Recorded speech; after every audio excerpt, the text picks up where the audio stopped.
পাকিস্তান পাকিস্তান 3 টুকরা করবে মনে রাখেন। 1 আজাদ কাশ্মীর আলাদা করে দিছে, 2 বেলুচিস্তান কাজেই টুকরা করবে। কাজেই বাংলাদেশের ভবিষ্যৎ কি আগামী দিন? বাংলাদেশের ভবিষ্যৎ কি? আমি বলি একটা কথা, আপনি খবর নিয়ে দেখেন, অনেক বড় বড় ব্যবসায়ী চাঁদাবাজের অত্যাচারে, এখন না আগে থেকে, এখন বললে তো খালি বিএনপি দোষ হবে, বিষয়টা তা না। আগে থেকে চাঁদাবাজ 2 রকম, একটা হলো প্রকাশ্য চাঁদাবাজ, একটা হলো আভ্যন্তরীণ চাঁদাবাজ, মানে ইন্টারনাল এক্সটার্নাল, মানে আমরা বলি না জাগতিক ও আধ্যাত্মিক। বাংলাদেশে কিন্তু এরকম চলছে, কিন্তু চাঁদাবাজ 2 প্রকার। মিডিয়া যেগুলো আসে এগুলো হলো মানে রুই কাতলা। আচ্ছা দেখেন, এটা বাংলাদেশের এই যে বহু ব্যবসায়ী তারা পুঁজি নিয়ে গেছে, এই দেশে আর ব্যবসা করবে না।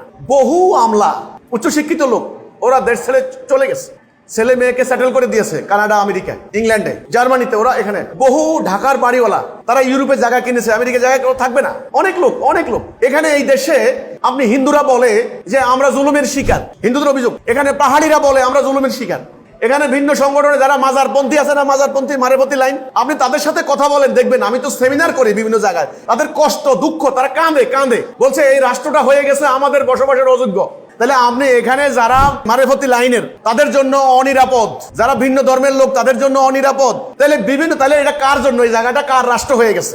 এই রাষ্ট্রটা হয়ে গেছে এক ধরনের মব সৃষ্টিকারী, উগ্রবাদী, সাম্প্রদায়িক উগ্রবাদী একটা গোষ্ঠীর জায়গা হয়ে গেছে।